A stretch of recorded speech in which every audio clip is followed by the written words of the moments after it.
नमस्कार, हिरवं जग या यूट्यूब चॅनलमध्ये आपलं सहर्ष स्वागत आहे. आज आपण रानामध्ये फिरायला गेलो होतो. तर आपण रानामधून हे जे कोकम आणले म्हणजे काय केलंय की आपण हे झाडावरून अलगद काढलेले म्हणजे न पाडता आपण काय करायचं आहे की कोकम प्रथम स्वच्छ करून घ्यायचं. आपण एक टबमध्ये पाणी घेतलंय व त्या पाण्यामध्ये आपण हे आता कोकम टाकायचं. म्हणजे काय होतं की जे आपले पाडलेले कोकम वगैरे असतात ते म्हणजे खराब होतात. पण हे आपण अगदी अलगदपणे काढलेले आहे. म्हणजे आपल्याला हे सरबतासाठी पाहिजे त्यासाठी आपण हे अलगद कोकम काढलेले आहे.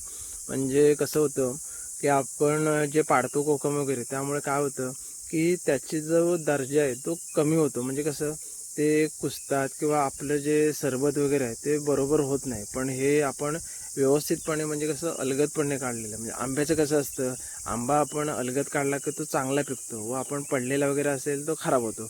तसंच हे कोकमाचं आहे. म्हणजे कोकम आपण अलगदपणे काढलेलं आहे. आपण काय करायचं आहे की हे आता कोकम स्वच्छ करून दुसऱ्या ट्रेमध्ये ठेवायचं. म्हणजे आपल्याला आता ते सरबत बनवायचं आहे किंवा जे आपल्याला उसरी बनवायची आहे त्यासाठी अत्यंत उपयुक्त. म्हणजे काय करायचं आहे की हे जे कोकम आपण ट्रेमध्ये ठेवले तर त्याचे आपण 2 भाग करायचे आहेत. मग त्यामध्ये आपलं जे वेगळं वेगळं भाग असेल त्यामध्ये आपल्या ज्या कोकमच्या बिया वगैरे असतात त्या आपण वेगळ्या ठेवायच्या आहेत. तर आपण बघू शकता की ह्या आपण आता कोकमच्या बिया वेगळ्या केलेल्या आहेत. एक साईडला आपल्या ट्रेमध्ये आपले जे अख्खे कोकम आहे ते ठेवले. नंतर आपण ह्या बिया आहेत व दुसरीकडे आपण सालं ठेवलं. त्याचं आपण काय करणार आहोत, सरबत बनवणार आहोत. तर काय होतं की ह्या ज्या कोकमच्या बिया आहेत त्या पण आपल्याला अत्यंत उपयुक्त आहे. म्हणजे ह्या कोकमच्या बियापासून आपण तेल वगैरे काढू शकतो किंवा आपण लागवड करू शकतो. म्हणजे आपल्याला दुसरे कोकम वगैरे लावायचे असतील तर ह्या बियांच्या साहाय्याने आपण लावू शकतो. पण काय करायचं आहे की ह्या बिया लावल्यात तर जे कोकम येणार आहेत ते उशिरा येतात. पण आपण जर कलम वगैरे लागवड केली तर आपले जे कोकम वगैरे आहेत ते लवकर येतात. म्हणजे कसं त्याची उंची पण लहान असते आणि काढण्यासाठी पण अत्यंत उपयुक्त असतात. आता जे आपण रोप वगैरे लावतो त्याचं कसं होतं की झाडं वगैरे मोठे होतात व जी उंच उंच वाढतं. म्हणजे तिथं आपण चढू शकत नाही. पण जर आपण कलम लागवड वगैरे केली म्हणजे कसं आहे छोटंसं रोप असतं आणि आपल्याला जे काढण्यासाठी पण अत्यंत उपयुक्त असतं.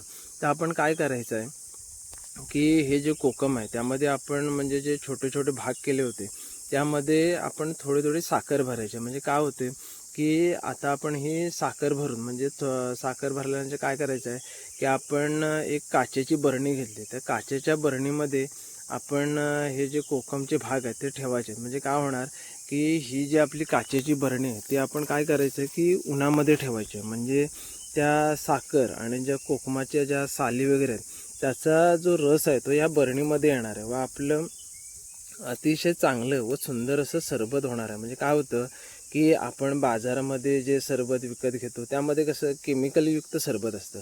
पण हे आपलं घरगुती व नैसर्गिक पद्धतीने तयार केलेलं सरबत आहे ते कसं आहे आपल्या आरोग्यासाठी अत्यंत उपयुक्त आहे. म्हणजे आपण काय होतं की आता सध्या उन्हाळ्याचा सीझन आहे तर उन्हाळ्याच्या सीझनमध्ये आपण काय करतो थंडा वगैरे पितो किंवा इकडे तिकडचे काय पेय पितो.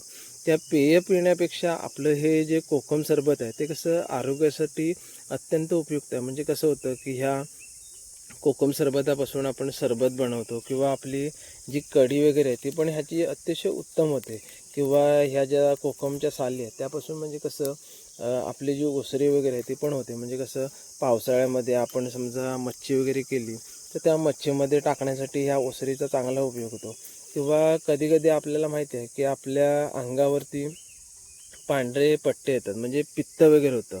तर पित्तासाठी पण अत्यंत उपयुक्त असं हे कोकम आहे. आपण बघू शकता की आता आपण ही बरणी पूर्णपणे भरून ठेवले. म्हणजे साखर टाकून किंवा त्याचे जे काप आहे ते वेगवेगळे थर केले. म्हणजे आता आपण बघू शकता की आता ही जी बरणी आहे ते आपण आता उन्हामध्ये ठेवणार आहे. म्हणजे उन्हामध्ये जी तापल्यानंतर त्याचं जे रस आहे ते ह्या बरणीमध्ये तयार होणार आहे. बरणीमध्ये तयार झाल्यानंतर आपण काय करायचं आहे की 2-3 दिवस असंच जे उन्हामध्ये ठेवायचं आहे. म्हणजे त्याचा जो दर्जा आहे तो चांगला होतो. म्हणजे कसं आहे की थोडंसं जरी म्हणजे कसं की आपण कपभर जरी त्याच्यामध्ये सरबत टाकलं तरी आपलं चांगलं एक तांब्या भरून तरी सरबत होणार. आपण काय करायचं आहे की हे जे साली आहेत तर ह्या साली आपण इथे सुकत टाकल्या. तर आपण काय केलं आहे की जे बरणीमध्ये आपण कोकम टाकले तर त्याच्यामध्ये साखरेचा अंश म्हणजे साखर वगैरे आहे त्याच्यामध्ये. तर ते कोकम आपले कसे गोड कोकम होणार आहेत. म्हणजे आपण कधी खाण्यासाठी त्याचा वापर करू शकतो. पण आपण काय करायचं आहे की हे जे आपण आता सुकवतोय कोकम त्याला आपण मीठ लावणार आहोत. म्हणजे मीठ लावल्यानंतर ते पण आपले उपयोगात येणार. आपण बघू शकता की आपण हे सकाळी कोकम सरबत बनवलं होतं, तर आता ते एवढं तयार झालं आहे. म्हणजे हे कसं आहे, चांगल्या दर्जाचं आपलं हे कोकम सरबत तयार झालं आहे. म्हणजे बाजारात आपण विकत घेण्यापेक्षा आपलं जे घरगुती कोकम आहे ते अतिशय उत्तम आहे. तर तुम्हाला पण असं कोकम सरबत आवडतं का? तर कमेंट करून नक्की सांगा. आणि असेच नवनवीन व्हिडिओ पाहण्यासाठी आपलं हिरवं जग या चॅनलला लाईक करा, शेअर करा आणि सबस्क्राईब करा. धन्यवाद.